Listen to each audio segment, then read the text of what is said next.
Hello and welcome to another edition of The People's Rose. I'm Brooke. Whoa. What? Wait a minute. I'm Jarrett. Whoa, and I'm Brooke. And we are a married couple who love to talk about reality TV. And more than just talk about it, we love to watch it too. So here's the deal. We've already recorded a podcast this week, but we love y'all so much. And we love reality TV so much that we're dropping another one. Another one. You know what? Here goes two more for y'all. So this is the second episode this week, and we talked about The Bachelorette and Claim to Fame on the last episode. So if you're interested in that, check that out. It's just the episode before this one.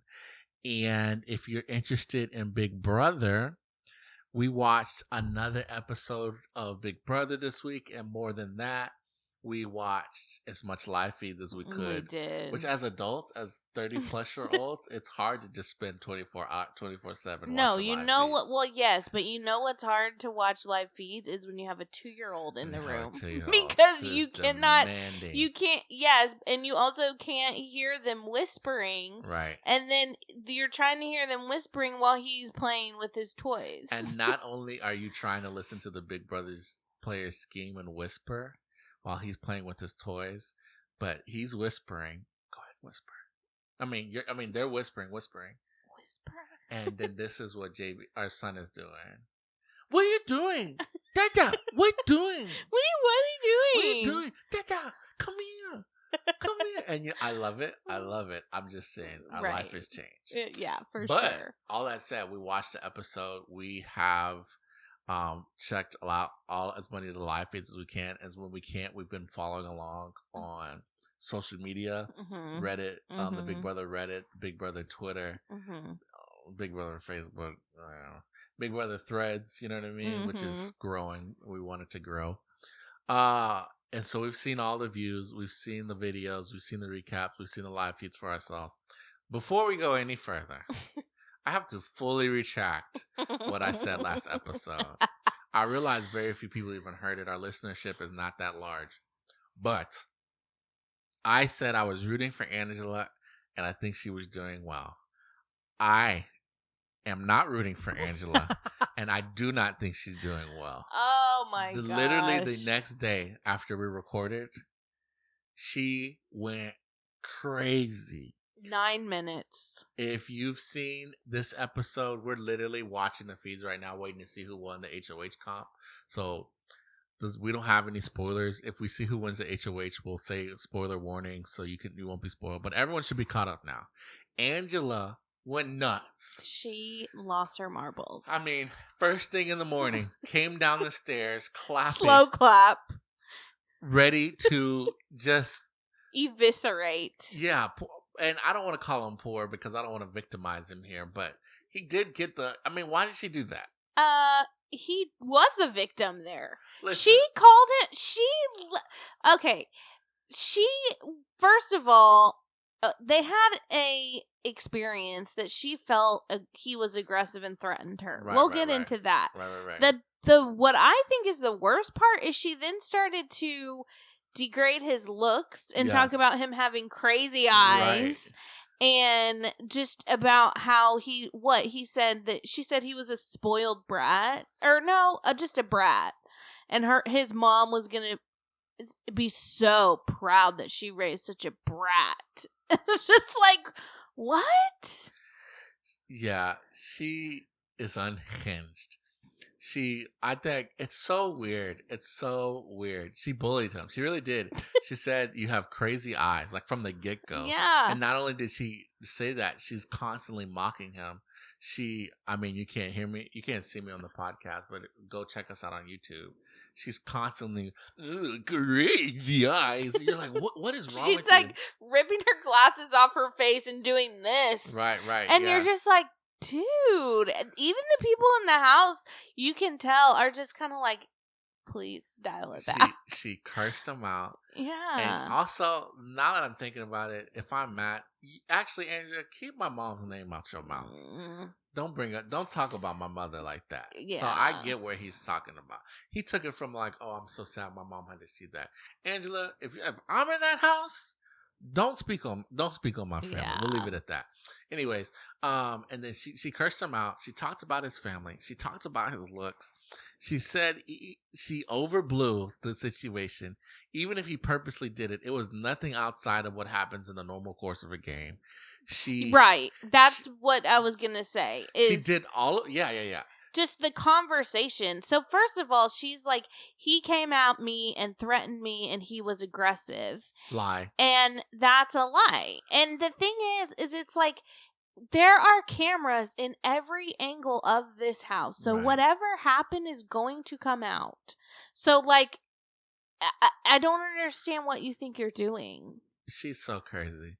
She's paranoid. She's conspiratorial. No, she's not conspiratorial. She is paranoid and believes conspiracies are happening all the time. That's true. She would watch, like, this. Her first interaction with Matt, like, oh, you're so handsome. I bet you want to get in every showman's. And that was the reason he was like, what? Right. Why would you call me out like that? And rightfully so. It's like, I don't like that she calls me out. She finds out about it. She goes back to him. And he's like, oh, I'm glad we cleared this out because I was ready to go at you. Yeah. I thought you were coming at me, so I was ready to go at you.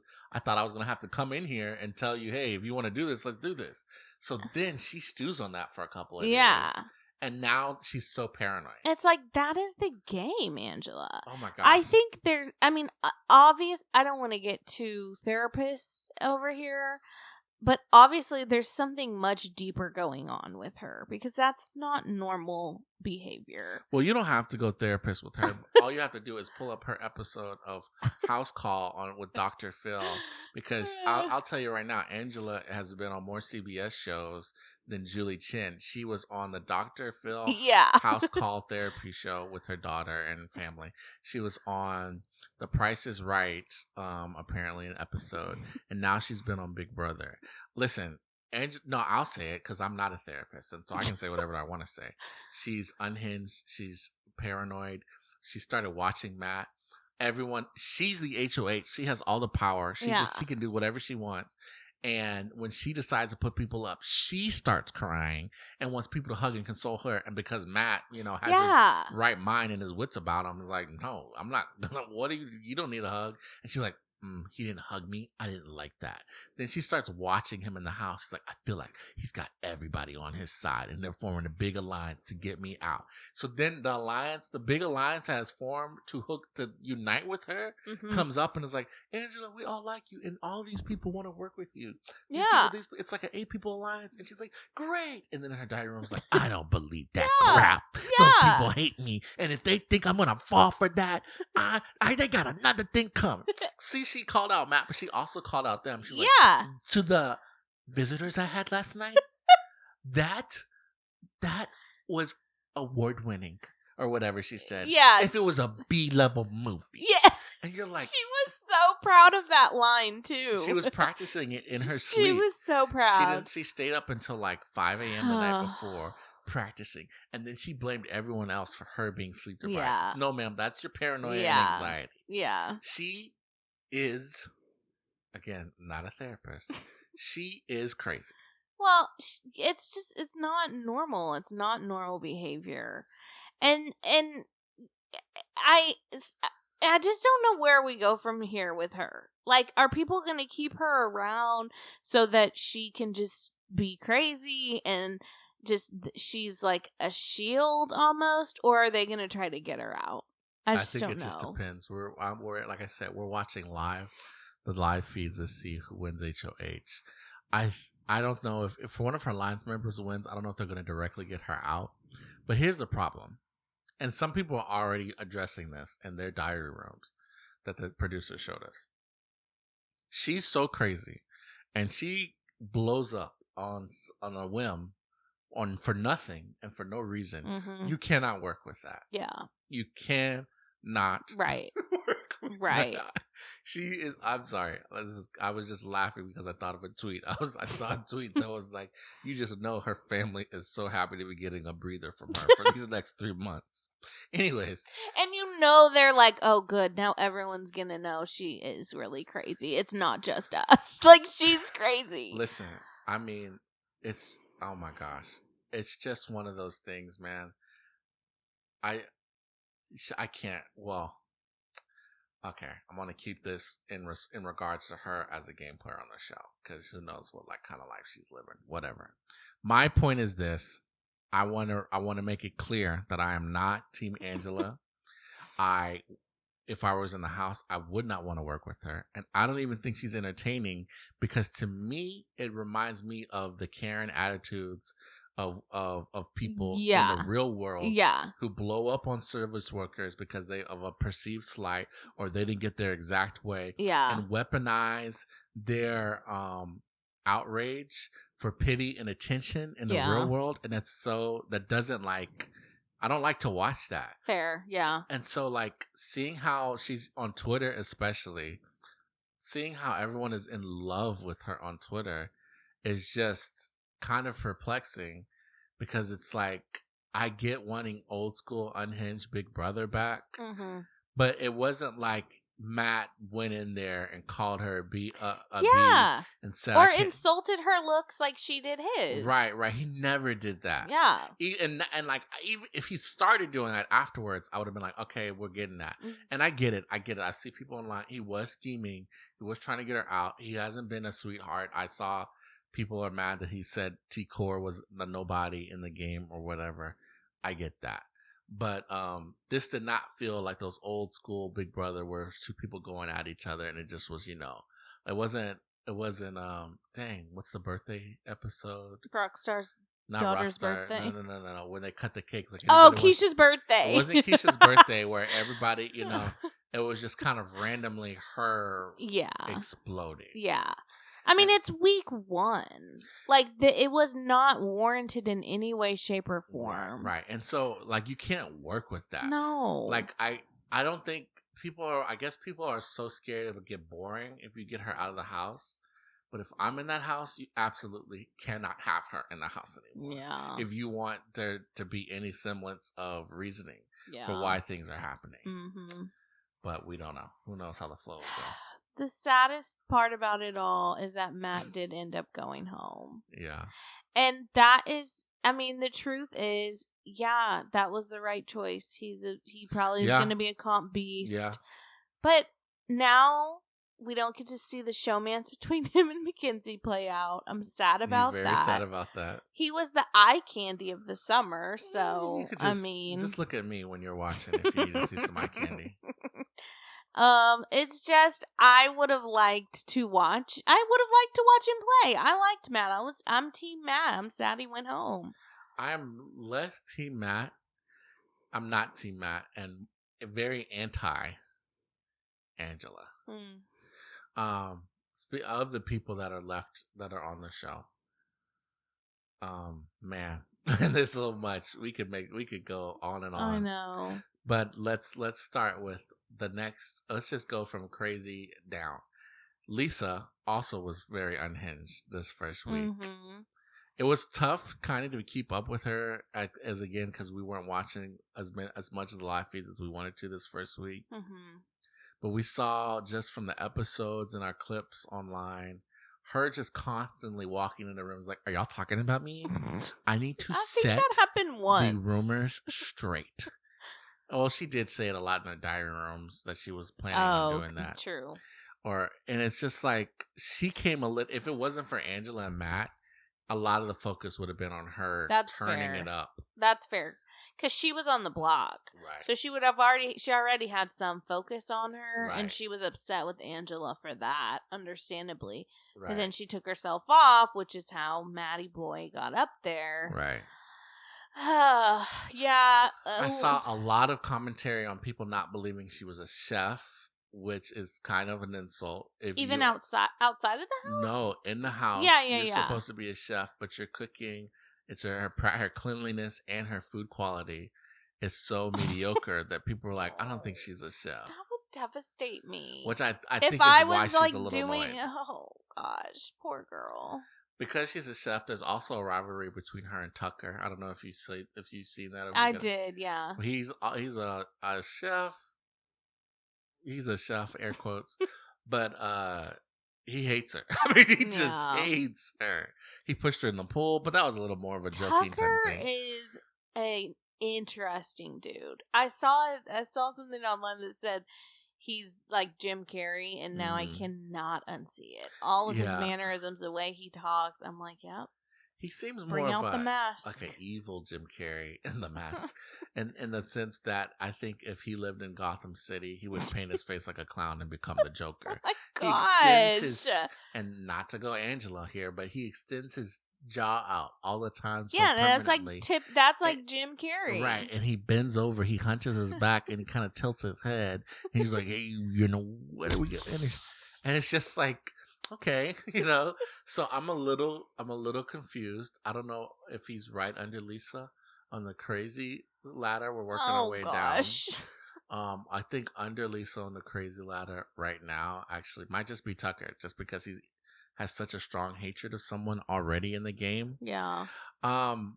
Next, this isn't crazy, and I have to really be careful how I approach this, as advised by my wife and co-host. I am so perplexed by T-Core's accent. She has explained why her accent is the way it is. Yeah.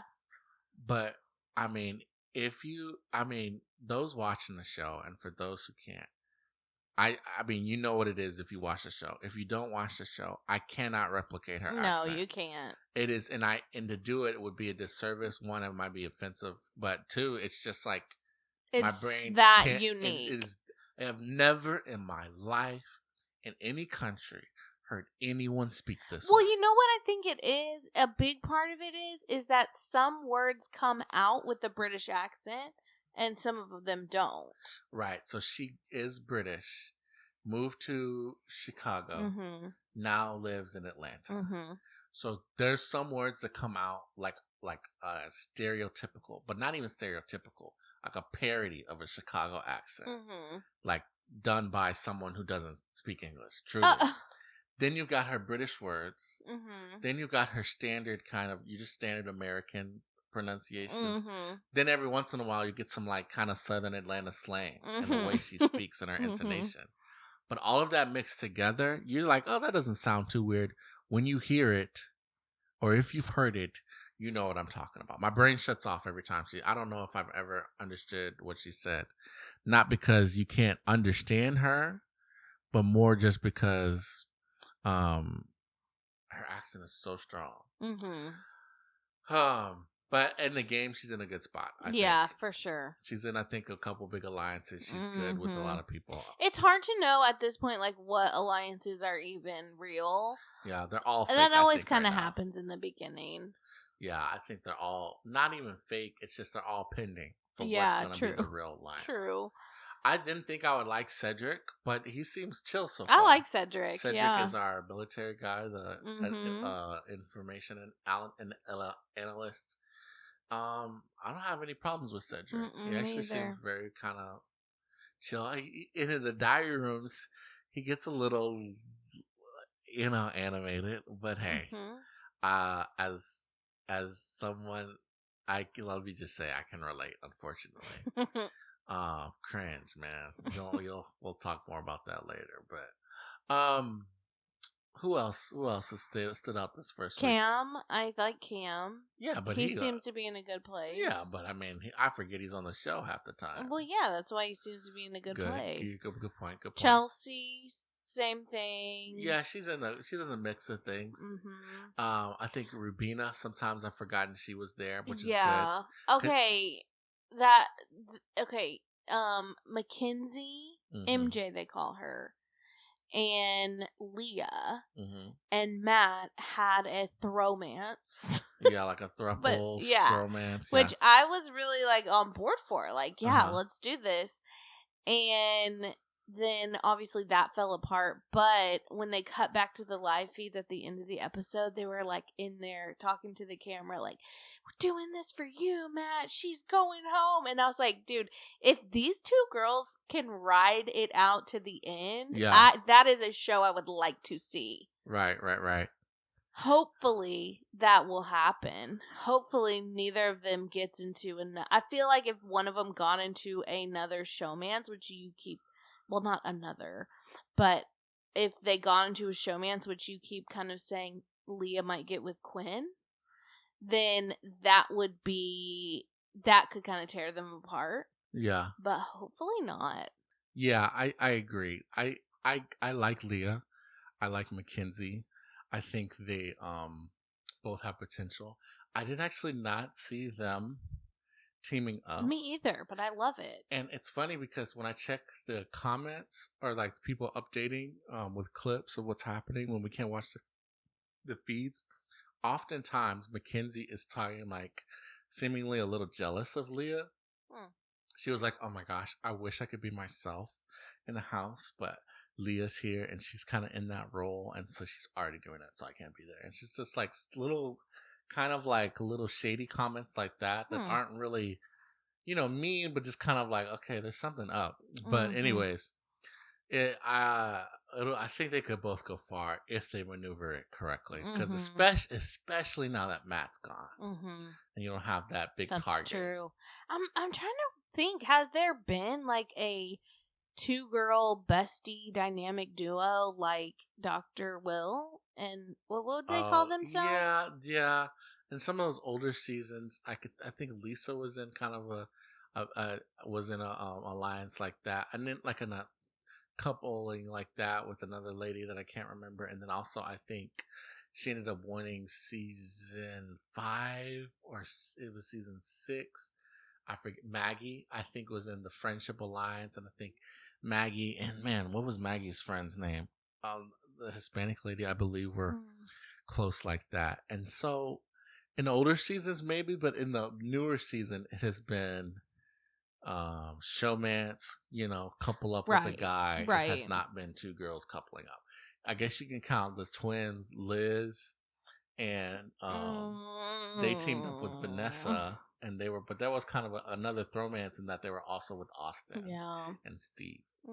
So no, you're right. We need a Dr. Will and Boogie, but with the ladies. Yes. So Leah Mackenzie, the rest of the house guests, Joseph is just kind of coasting. Quinn has the power. He's in a good spot. Mackenzie also has the power. Do not use it, Mackenzie. I know you can't hear me, but don't use it until you need to. I was proud of her because she for 1 second thought about using it on Matt. Yeah. But then she's like, nah, I might need it. It's way too soon for that. Right. And, man, I think Angela also got mad at Kenny because he, for a second, was trying to consider throwing it for Matt because he saw Matt as a son for some reason. But that was short-lived. I think he just made a connection stronger than he realized. And, that was another thing. Angela had words with Kenny because she didn't like the way that he was handling his business while being on the block. And that also bothers me because I'm like, Angela, you do not get to dictate how someone plays the game. And how dare you? You put me on the block. Yeah. And then get mad about how I react. Yeah. No. Yeah. Yeah, so there's just a lot of that with Angela that she kind of I think I would really struggle to be in a house with her. I don't even know. I feel like inevitably I would blow up. I could only handle so much. I know. And I agree. I think you and I are so alike in that same way because you know how I feel about it. I know. Man, is that I feel like we're not missing anything. Chemo won the new AI competition that they do. Oh, that is something that we should talk about because Ainsley said that this is something that America wanted. Yeah. Was more lively eviction nights. Right. So they decided, okay, we'll do 3 on the block. We'll do a competition right before they vote. And then they won't know the 2 that they're voting for. Right. And so that's what they did. And they did a competition, and Chemo, the underdog, I guess, won. And y'all, when they announced it, the crowd went wild. The house, that's what I mean. They were screaming, yelling. They were so happy that he won. Yeah. Yeah, I mean, I can't imagine being Kenny or Matt and coming down like, okay, I guess they really did not want to. Right. But it was definitely, I think, led into it accomplished what the producers were trying to do, and that It was not a unanimous vote. Had it been Matt and Kenny, everyone would have just voted Matt because they would have had time to talk about it. And once everyone saw Matt was going home, they wouldn't have been on the wrong side of the house. So you got a split vote, 8-3. Not a huge split, but that's the kind of stuff you want to see. And we didn't know who was going to be the final noms. No one knew. And so it coming down to the wire like that. Yeah. Even though Matt was the, if he's there, send him home target. I think it was a good idea. Yeah, I think so too. And it made Thursday less of a kind of just like, all right, let's wait until the HOH competition. Yeah, we know what's going on. Yeah. Which I think they're playing it right now because of the live feeds have been on the shelter animals this whole time. So, who knows when they'll finish? Some of those competitions can last until. Yeah. You remember last season we stayed and watched that. My gosh, yes! Did we stay up all night watching the pressure Well, it cooker? wasn't that long. They wanted it to be a lot longer than it actually was. They only made it to like 3 a.m. or something. Yeah. It wasn't that long. Yeah, but it felt good to see a pressure cooker. I forgot about the pressure cooker. This cast, I think, you have to time it at the right time. But there's some crazies in this class that I think it can make a pressure cooker go a long time. I don't feel like they would do one that long with this many people still. No, not this. No. It's you need to get further into the season. But that they're probably like refilming stuff and well, I don't know if they're refilming, but never mind. I don't know what I'm saying. I don't know what you're saying. I feel like we're losing you a little bit. I don't know what I'm saying. And that said, we have so much more. Again, it's a week's worth of content, but if you want to check out more about our thoughts on Big Brother, we are on Twitter at the People's Rose. We're on Threads as well, kind of trying to start the Big Brother community there as well. Doug Benson, who's a comedian, I didn't know he watched Big Brother, but he talks about it on Threads and Reddit as well. If you just wherever you go, if you want to talk Big Brother, follow the People's Rose, friend us, whatever it is. And talk to us online. Anything else we want to say on the mic about Big Brother? I don't think so. Okay, well, in that case, I was asking you before the show, do we have a Brooks Buzz? Unfortunately not. This is a little bit of a challenging week for me. And I will be taking no further questions at this time. I'm really proud of you, but yeah, we won't have a big Brooks Buzz. Sorry. And instead, I'm her husband, so I was, I also, had a little bit of a challenging week as well. But I wish we had time to prepare because the Olympics start on the 26th. Oh, which is yeah. Tomorrow. And I wanted to do the reality Olympics and give out People's Roses. I don't have any for this week because again we didn't prepare it. But I want to give maybe not a People's Rose, but a bronze rose to Matt. If you're listening, you get a rose for a participating rose. No, a bronze rose is pretty good. Gold, silver, bronze. Yeah, bronze is third. Silver is second, gold is first. The People's Rose is higher than all of that. Oh, I like that. So I'll give a bronze rose to Matt for getting out there and giving his best effort. Actually, not really, but withstanding the horrible effort of Angela.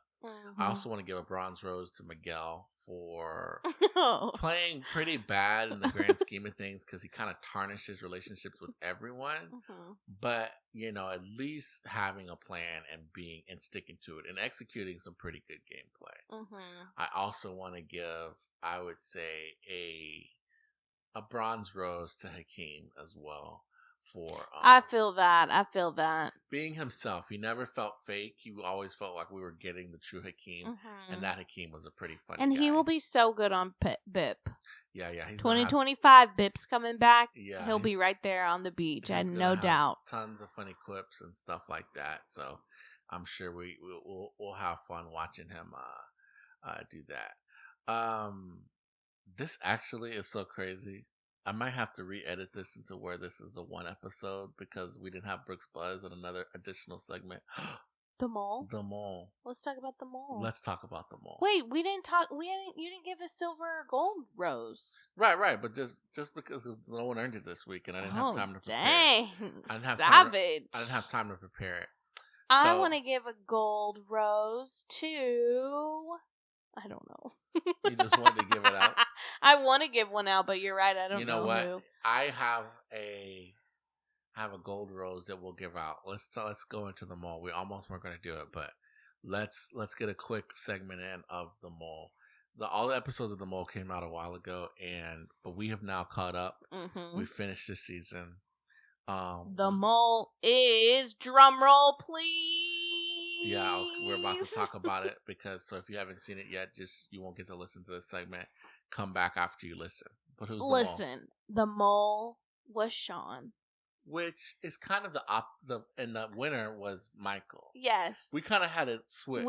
Everyone did, I feel like. Yeah. Everyone thought it was Michael was the mole, Sean was the winner. Mm-hmm. Sean was going to win. Right. However, justice for Muna. Because Muna stuck it out to the very end. Yeah. She was always adding money to that pot. Yeah. And then she even said... She took a couple exceptions, but yeah. Well, yeah. But then, I was watching, they put out a TikTok with a bunch of them, and she said, I'm passing the phone to someone who didn't put any money into the pot, but won the whole pot. Yeah. Talking about Michael, which is so true. Listen, first of all, I was convinced from day one that Ryan was the mole. Yeah. I thought she was just like, quiet and chill, and so that was like good mole behavior, right? Yeah. She could do things behind the scenes. It just seemed right to me. Right. But then I was sus on Michael because when they were doing this challenge where they had to dive down and pick up this first aid kit, right. He literally threw the first aid kit down. Right. And I was like, that is mole behavior. Totally. And so I was, and then again, he continued to not be good in the challenges. Right. Like at all. Right. Which, I mean, who am I to say? I probably wouldn't be good in challenges either. I don't know if I could win any comps on Big Brother, period. You could but definitely. Like, it just seemed mole-like. Right. Well, surprise. It was neither of them. It was Sean, who, Sean was, so we found out midway through we knew that he was an undercover cop. We found that out midway through, yeah. We found out midway through he used to be an undercover cop, and so it was kind of made sense, he did the Derek thing, but he was so very, he kept saying like, oh, I'm going to sabotage so people will think it's me. Right. And that, to me, I would be scared to do that as the mole. Right. So that made me convinced, like, oh, he's not the mole. He wants people to think he's the mole, Right. Right. Yeah, I agree. That's for all those same reasons. I thought it was Sean, and that we saw the signs with Michael, and there were times where it was really hot, where I was like, he seems like the mole. But for those reasons, that's why we got it wrong. Mm-hmm. Mona did stick it out. I did think, and I don't know how this ended up happening. I was hoping maybe Hannah would win. She seemed very smart, and very capable. She had a plan. I think at the last second she switched to Mona, and that's what led her astray. Yeah. But I think even before that, she suspected Michael, so she still would have been wrong. Yeah. I would like to know people who they were voting for throughout the season, because for all we know, Muna knew the whole time it was Sean. It just so happened that Michael finished his test better, or knew the questions better. Because didn't Ari say it was like a 2-question, like difference. It was just a 2-question difference? And one of the questions on there was because they show like 1 or 2, and one of them was what college did the mole go to? Exactly. So if you haven't been talking to him about that, you wouldn't obviously not know. Exactly. And so they it ended, I think, with shocker for us. I think this season was better than the first season. It was good to have the show back in the first season. I think they stepped it up. They didn't just shoot out another. You know what I mean? Not to say the first season was bad, but I think they're continuing to kind of improve it. I hope we get a new host. Ari kind of didn't really do it for me this season. It wasn't bad, but it wasn't like it. I don't. They don't really need a host. You kind of need the host to be like, "Hello, contestants." That's true. He did when there were a couple things he did. Right, you pick up the phone that's and true. like introduce challenges. That's true. Right. It's that's part of it. And so but they've changed it, I think, with each season, so maybe they could keep doing that. Just get another TV presenter to do that. Mm-hmm. I like the area, the location that was filmed this season. Malaysia was beautiful. I like that we got to see so many different parts of it. I thought the challenges were well constructed. Mm-hmm. Everything looked very, very cool. The challenges on the mall are so complex. Especially compared to, we had been watching some other shows like The GOAT, and Traitors or House of Villains. Oh, or Perfect Match. Yeah. And it's just like, okay, these are not the same level of competitions, challenges. Right. No, they really went all out. They had stuff exploding. They were running around of cities. They were rappelling down buildings. Mm-hmm. It felt like comparable. Well, some of them comparable to the Amazing Race. Mm-hmm. When the Amazing Race is good, those challenges are really, really good. Mm-hmm, mm-hmm. So yeah, it was a really good season of reality TV. I enjoyed it. I was shocked at the end, and it's when these Netflix shows are released all at once. It's kind of hard to get the pace up in the podcast, mm-hmm. but just overall broad strokes, I really did like the season. Yeah. Who were you going to give your gold rose to? Oh, I am going to give my gold rose to Sean and to Michael. One, Sean for convincing us that he wasn't the mole, and Michael for convincing us that he was the mole when he wasn't the mole. Does that make sense? Yeah. See, I wanted to do the opposite. I wanted to give the gold rose to Muna. Because... For losing? Well, I know. This is your thing. It's like all about winning. Yeah. So, okay, I'll give the gold rose to Sean and the silver rose to Michael and the bronze rose to Muna. I'll give a bronze to Muna and to Hannah. I think they both. Okay. I think they both were probably evil in my. I think you had a crush on Hannah. No, I don't. She's not really my type. Okay. Anyways, so that has been another action-packed week of reality TV. We thank you for listening to us, whether it was this episode, the previous, or both. We've enjoyed spending time with you this week. You spending time with us this week and listening to us talk about reality TV. We'll be back next week, Lord willing, with another full week of reality TV, maybe a longer reality Olympics segment. Hopefully the return of the future award-winning segment, Brooks Buzz. If you like to keep the conversation going, please follow us on social media at The People's Rose on everywhere they're talking about reality TV. And you can see and join us in our commenting on reality TV as we watch live. And if you want to see our beautiful, handsome faces, we are on YouTube, TikTok, and Instagram, where we post segments from the podcast. Anything you want to say to our lovely listeners? We love you. Thanks for supporting us. Keep the support coming. I don't know if I'm ready. I'd say I'm. You're. I don't. I'm open to the idea of loving. Oh, okay. Falling in love with our listeners. Perfect. Very a la Bachelor. But thank you for listening, and we'll see y'all next week. Oh, one more thing. Keep the main thing the main thing. Okay. Do you know what that's from? I know, yeah, Sam M. All right. See y'all next week. Bye.